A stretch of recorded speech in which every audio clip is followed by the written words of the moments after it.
할렐루야, 우리 주님의 이름으로 축복합니다. 오후 예배 하나님께서 여러분들과 함께 해주시고 또 말씀을 통해서 하나님의 진리를 깨닫는 귀한 축복의 시간이 되었으면 좋겠습니다. 날마다 하나님과 가까이 하고 또 말씀과 가까이 하는 여러분들이 되시기 바랍니다. 오늘 우리에게 주신 하나님의 말씀은 마태복음 17장 22절부터 27절 말씀입니다. 함께 봉독하겠습니다. 갈릴리에 모일 때에 예수께서 제자들에게 이르시되 인자가 장차 사람들의 손에 넘겨져 죽임을 당하고 제3일에 살아나리라 하시니 제자들이 매우 근심하더라. 가버나움에 이르니 반세계를 받는 자들이 베드로에게 나와 이르되 너의 선생은 반세계를 내지 아니하느냐. 이르되 내신다 하고 집에 들어가니 예수께서 먼저 이르시되 시몬아, 내 생각은 어떠하냐? 세상 임금들이 누구에게 관세와 국세를 받느냐? 자기 아들에게냐 타인에게냐? 베드로가 이르되 타인에게니이다. 예수께서 이르시되 그렇다면 아들들은 세를 면하리라.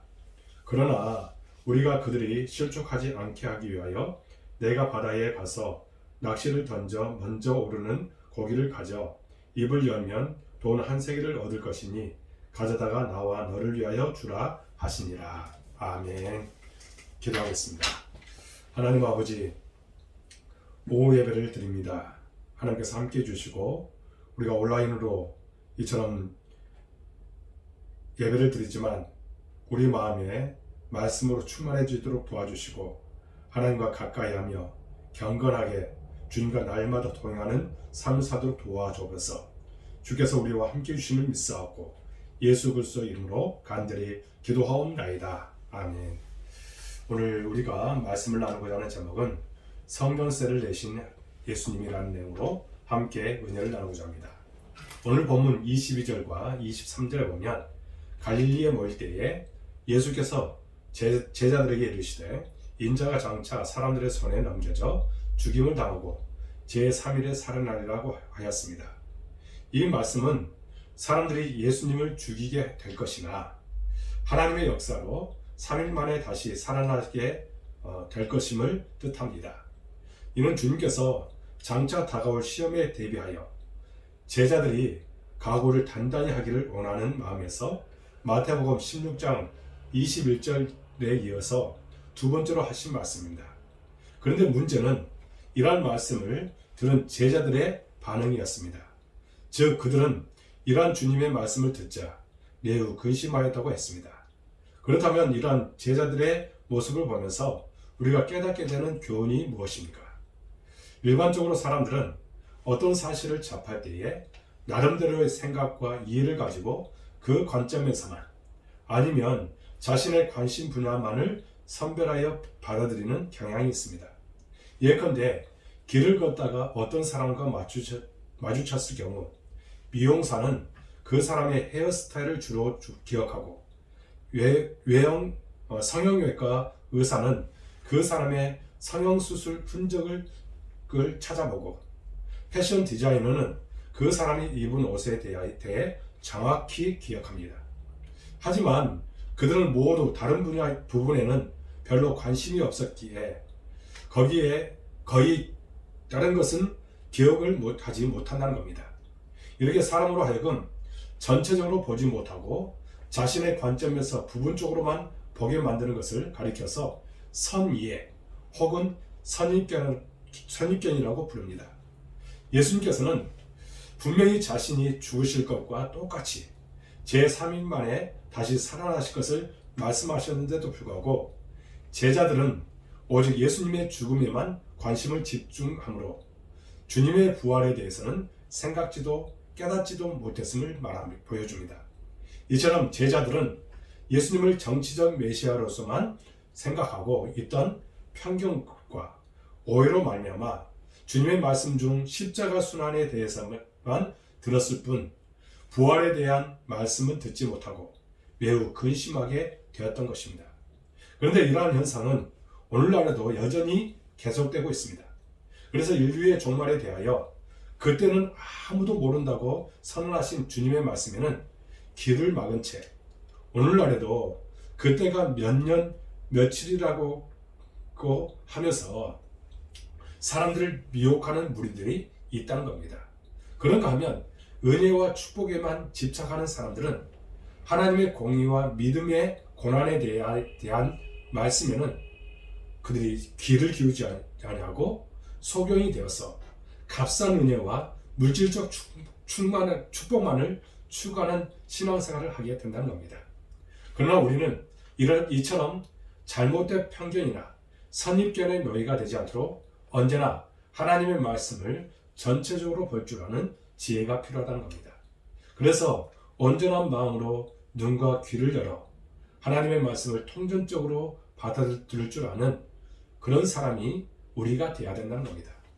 우리 몸은 균형 있는 식단에 음식을 골고루 먹어야 건강하게 됩니다.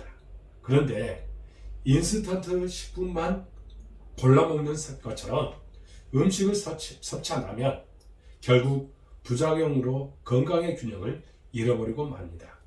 성경의 편식증은 자기가 좋아하는 말씀만을 골라서 섭취하는 것입니다.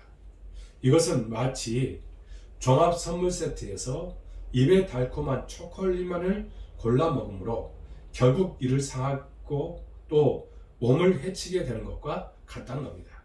오늘날 강당에서 성경을 말씀을 할 때에 그것을 편식하도록 또 강단에서도 마찬가지입니다.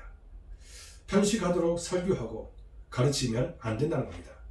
성도들을 입에만 달콤한 것으로 편식시켜 그리스도의 몸인 지체들인 교회의 건강을 무너뜨리면 안 된다는 겁니다. 그들이 병들게 해버리는 것이 좋지 못한 결과로 나타납니다.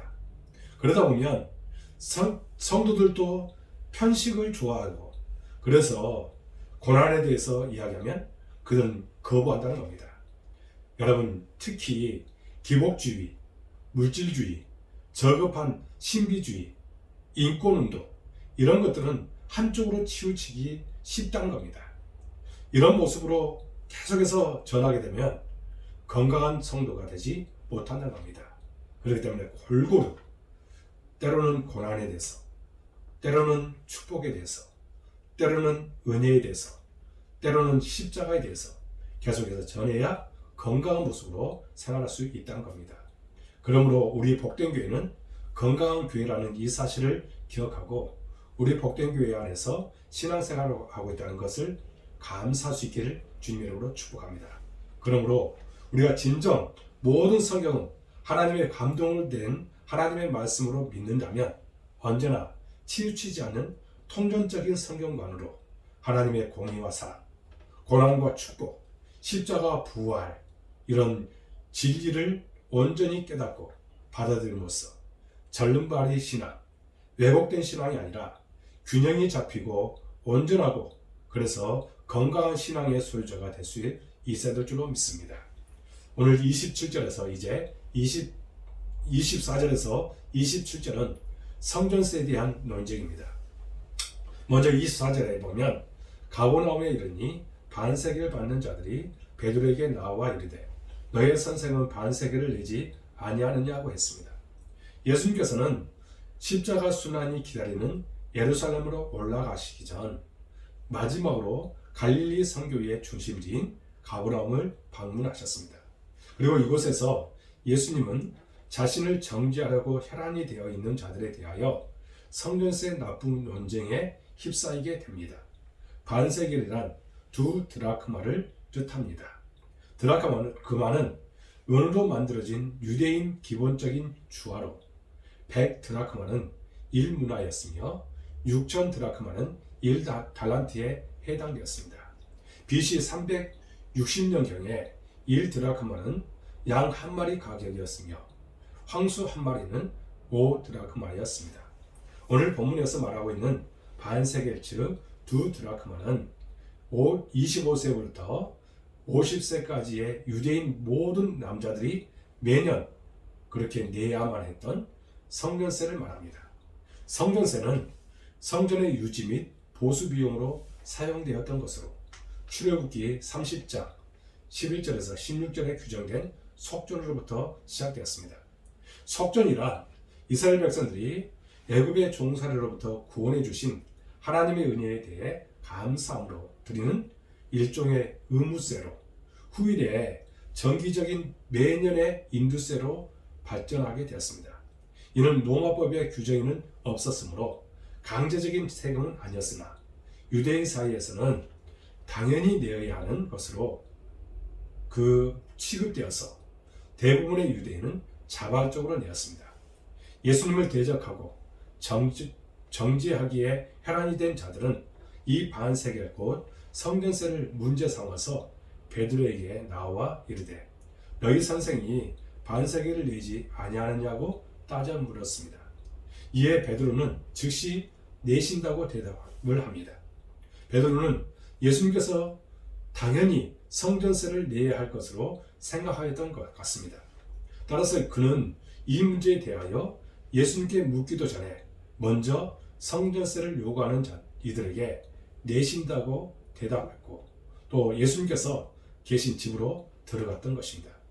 그런데 성전세를 받는 자들과 베드로의 대화 광경을 직접 목격하지 않으신 예수님께서는 그 신적인 전지성으로 어떻게 합니까? 성전세 문제를 가지고 논란이 있었던 것을 다 아셨다는 겁니다.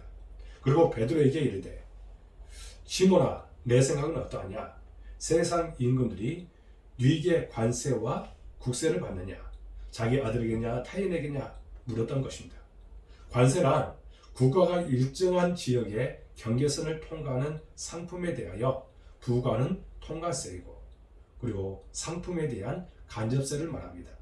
그리고 국세란 모든 국민에게 부과하는 정기적인 조세를 말합니다. 고대 군주들은 처첩을 많이 두어서 수십 명의 아들들을 둔 것이 다반사였습니다. 그러나 임금에게 아들들이 아무리 많아도 자기 아들에게는 세금이 면제되었습니다. 이런 사실을 잘 알고 있었던 베드로는 세상 임금들이 네게 관세와 국세를 받느냐 자기 아들에게냐 타인에게냐라는 예수님의 질문에 두말할 필요도 없다는 뜻으로 타인에게입니다 라고 대답하였던 것입니다. 이와 같은 베드로의 답변을 들은 예수님은 그렇다면 아들들은 세를 면하리라고 하셨습니다. 예수님께서는 이와 같이 모든 사람들이 잘 알고 있는 상식적인 일을 상기시킴으로써 만왕의 왕이시고 성전의 주인이신 하나님의 아들 되신 자신은 성전세를 낼 의무가 전혀 없음을 명확하게 하신 것입니다. 우리 주님은 성전세를 바칠 필요가 전혀 없는 분이십니다. 아니 오히려 그 모든 성전세를 받으셔야 하는 분입니다. 왜냐하면 우리 주님께서는 하나님의 아들이시요 대제사장일 뿐만 아니라 성전 그 자체이기 때문입니다. 그럼에도 불구하고 성전세 수구먼이 베드로에게 너희의 선생 예수는 왜 성전세를 내지 않느냐고 묻고 있는 것은 그야말로 예수님께서 누구인지 전혀 모르고 있는 사실이기 때문에 그렇게 물었던 것입니다. 즉 그들은 요한복음에 있는 말씀대로 세상을 창조하시고 다스리신 분이 자기 땅에 왔지만 도무지 알아보지 못하고 이러한 푸대접을 하고 있는 것입니다. 이것은 마치 집에서 기르는 개가 외국에서 오래간만에 돌아온 집주인의 아들을 알아보지 못하고 지저대는 것과 같은 것입니다.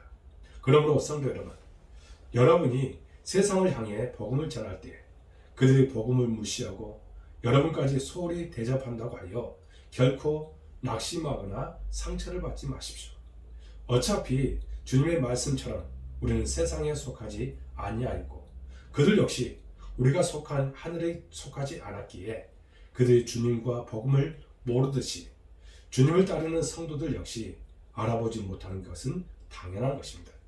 따라서 여러분은 오늘 본문에 기록된 말씀처럼 이 세상이란 대제사장이신 예수 그리스도를 향하여 왜 성전세를 내지 않느냐고 따져 묻는 곳임을 명심하면서 사람들에게 기대를 품지 말고 오직 소망을 하나님께 두고 살아가는 여러분들이 되어야 될 줄로 믿습니다. 하나님께서 예수님을 최고의 보좌에 앉히시고 만물을 그 앞에 무릎 꿇게 하신 것처럼 하나님의 자녀들인 우리들을 진정한 자신의 자녀로 존귀하게 대접해 주실 때가 반드시 있을 줄로 믿고 오직 주만 의지하는 여러분들 되시기 바랍니다. 예수님께서는 자신이 하나님의 아들이므로 당연히 성전세가 면제되어야 하며 더 나아가 예수님은 인간의 생명을 구하러 오신 분이기 때문에 속전인 성전세를 내실 필요가 없었습니다.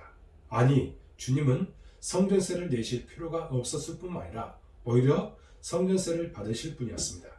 그럼에도 불구하고 주님께서는 27절에서 대단히 중요한 말씀을 합니다. 오늘 27절을 한 목소리로 읽겠습니다. 그러나 우리가 그들이 실족하지 않게 하기 위하여 내가 바다에 가서 낚시를 던져 먼저 오르는 고기를 가져 입을 열면 돈 한 세겔을 얻을 것이니 가져다가 나와 너를 위하여 주라 하시니라. 아멘. 이렇듯 주님께서는 자신이 성전세를 내실 필요가 없음을 분명히 밝히면서도 성전세를 납부하셨습니다.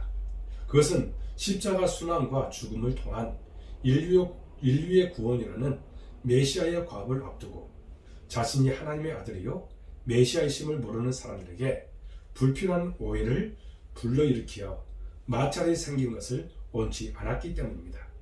특별히 주님께서 성전세를 내도록 하신 이유는 그들이 실족하지 않게 하기 위하여 분명하게 이렇게 했다는 겁니다. 여기 실족하다는 말은 헬라어 스칼달론이라는 의미로 사용합니다. 그 뜻은 넘어지게 한다는 뜻으로 영어의 스캔들이라는 말이 여기서 온 것입니다.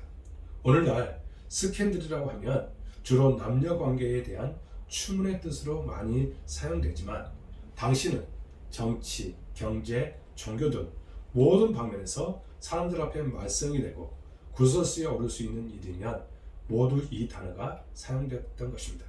즉 주님께서는 비록 하나님의 아들이요 대제사장으로서 성전세를 낼 필요가 없었지만 성전세를 납부하지 않으므로 이제 불필요한 오해와 혼란을 일으키고 그로 인해 다른 사람들이 실족해야 되는 것을 방지하기 위해 성전세를 내신 것입니다. 다시 말씀드리면 예수님께서 성전세를 내지 않음이 하나님의 아들 되시는 주님의 신분상으로는 너무나 당연한 처사임에도 불구하고 다른 사람들은 또 예수님의 본을 받아 성전세를 내지 아니하는 것을 그런 죄를 범하고 또 실족할 가능성이 많음을 염려하신 주님께서 당연히 주장할 수 있는 권리를 양보하셨던 것입니다. 여기서 우리는 실로 중요한 귀중한 것을 깨닫게 됩니다. 하나님께서는 우리 성도들을 세상 사람들이 딛고 일어나 하나님께로 나아오는 세상의 디딤돌로 부르셨지 세상 사람들로 하여금 걸려 넘어져 하나님을 떠나게 하는 거친 돌과 또 장애물로 부르신 것이 아님을 분명하게 가르쳐주고 있다는 겁니다. 물론 이를 위해서는 우리 주님처럼 자신의 기득권까지 포기할 수 있는 넓은 아량을 갖고 있어야 된다는 겁니다. 농사를 짓는 농부가 어느 날 논의 물이 자꾸 줄어드는 것을 발견하게 됐습니다. 알고 보니 옆에 있는 논임자가 자기 논에서 물을 허락도 없이 자꾸 빼갔습니다. 그는 최근에 교회에 나오기 시작한 초신자였습니다. 그는 시비를 하고 그렇게 시비를 하고 싶지 않아서 온상대로 회복시켜 놓았습니다. 그런데 그 이튿날 가보니 다시 수로가 돌려져 있었습니다. 농부는 화가 났습니다. 이럴 수가 있나. 그러나 믿음으로 산다는 자신의 모습이 너무 옹졸하다는 생각이 들었습니다. 그래서 그는 주님의 도우심을 기대하며 기도했습니다. 주님, 저 사람이 틀리고 제가 올바른 일을 하는데 왜 내 마음속에 평안이 없습니까? 농부는 성령의 음성을 듣기를 소망하면서 계속해서 기도했습니다. 그러던 어느 날 성령님의 음성이 그의 심령에 들려왔습니다. 너는 올바른 일을 위해서만 사느냐? 그 이상으로 살 수는 없겠느냐? 농부는 무슨 뜻인지 이해할 수 없었습니다. 도대체 올바른 일, 그 이상이라니. 그래서 그는 성령님의 음성을 곰곰이 생각하며 묵상했습니다. 농부는 그 뜻이 무엇인지 가슴에 와 닿았답니다. 그는 다음날 아침 일찍 일어나 자기 농으로 갔습니다. 그리고 아예 수로를 이웃 농으로 돌려놓았습니다. 그것이 올바른 일 이상이라는 생각이 들었던 겁니다. 농부의 마음은 한결 가벼웠고 내면에서 무엇인가 감동이 있었습니다. 얼마 후 이웃 논의 주인이 그를 찾아와 이렇게 말했습니다. 당신은 정말 그리스도인이군요. 저도 이제는 당신처럼 그리스도를 믿고 따르는 자가 되고 싶습니다. 그렇습니다. 그리스도인의 삶의 목표는 단순히 올바른 삶을 사는 것만이 아니라는 겁니다. 한 걸음 더 나아가 주님과 복음을 위하여 자신의 기득권과 권리마저 포기하는 삶을 살아야 하는 것입니다. 그럼에도 불구하고 예수 믿는 사람들이 더 얌체야 라는 말을 들을 때마다 마음이 아프다는 겁니다. 물론 통계적으로 보면 그렇지 않으리라 생각합니다. 하지만 예수를 믿는다면서 자기 희생은 조금도 않으려 하고 예수를 꼬박꼬박 챙기는 사람에 대해서 믿지 않는 사람들이 어떻게 생각하지는 너무나 뻔한 사실입니다. 그러므로 정말 예수님을 믿으며 빛된 삶을 살기 위해서는 자신이 손해볼 각오가 있어야 된다는 겁니다. 선교사였던 한 분이 바위 투성이의 험한 산에 사는 염소 2마리가 좁은 오솔길에서 만난 이야기를 한 적이 있습니다. 한쪽은 300m의 깊은 협곡이었고 다른 한쪽은 깎아지를 듯한 가파른 절벽이었습니다. 돌아설 공간도 없었고 뒷걸음질을 하면 떨어지게 됩니다. 그때 2마리 염소가 어떻게 해야 할까요? 길을 비키라고 서로 싸우는 대신 염소 1마리가 무릎을 꿇고 가능한 한 납작하게 엎드렸습니다. 그러자 다른 염소가 그 위를 넘어서 지나갔고 결국 2마리가 모두 안전하게 통과해 지나갔습니다. 서로의 권리만을 주장하고 고집을 부렸다면 2마리의 염소가 싸우다 다 죽었을 뻔했는데 양보함으로 살게 된 것입니다.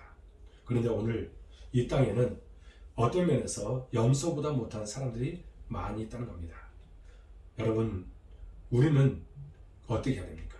경제인, 가진 자들, 여야역, 정치인 모두 자기의 기득권을 지키기에 혈안이 되어 있습니다. 그러니 이 사회가 얼마나 각박하겠습니까? 그렇다면 세상 사람들만 그렇습니까? 오늘 교회 안에도 그런 일들이 얼마나 많은지 모릅니다. 혹시나 다른 사람이 자신을 무시하지는 않는가? 혹시나 다른 사람이 자신의 영역을 침범할 것은 아닌가? 해서 신경을 곤두세우고 싸우고 다투고 갈등합니다.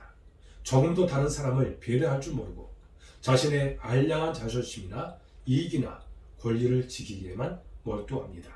자신의 어떤 권리도 결코 양보하려 들지 않는다는 겁니다. 그러나 예수님을 따르고자 하는 제자의 삶은 그런 것이 아님을 알아야 된다는 겁니다. 예수님은 우리 인생들이 죄와 하나님의 공의 사이에서 2마리의 염소처럼 오도 가도 못한 채 파멸에 이를 수밖에 없음을 보시고 종의 형체를 지닌 인간의 모습으로 오셔서 우리같이 죄 많은 인간을 위하여 죽어주심으로 우리로 하여금 자신을 밟고 자신의 위로 걸어가게 하사 죄사함을 받고 영생의 길을 들어가게 하시는 것입니다.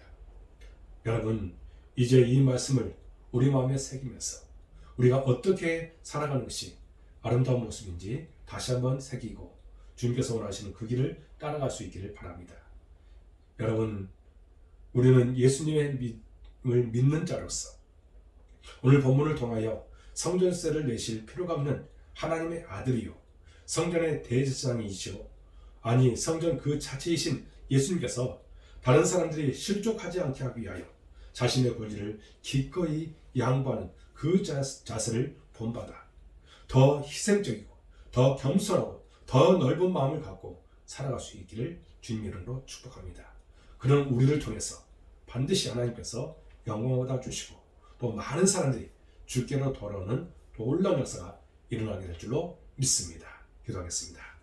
하나님 아버지, 오늘 말씀을 통해서 은혜를 풍성하게 허락해 주시고 우리가 어떤 것이 진정 하나님의 뜻인지 발견하고 하나님께서 원하시는 그 길을 따라가도록 인도하여 주옵소서.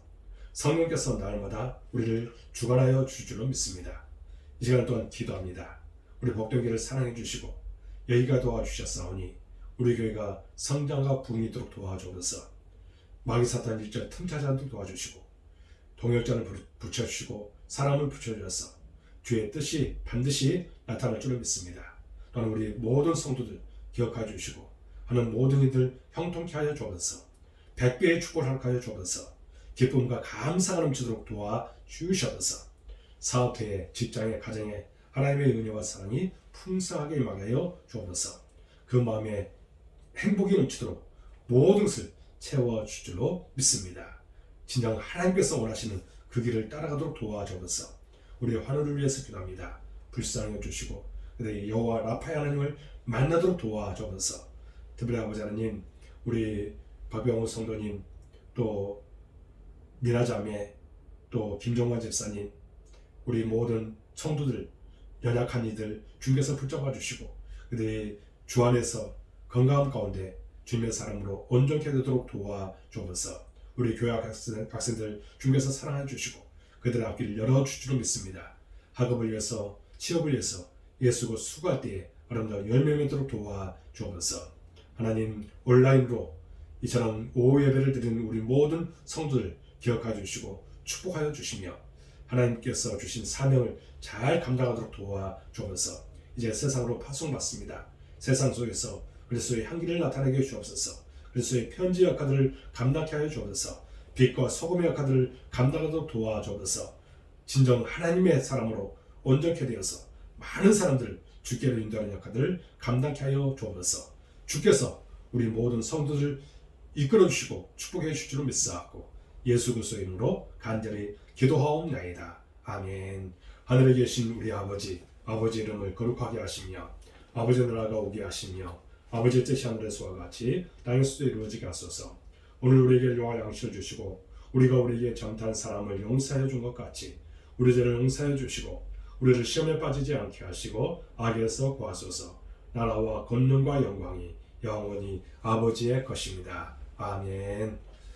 오후 예배 드린 여러분들에게 하나님의 은혜와 축복이 함께 하실 줄 믿습니다.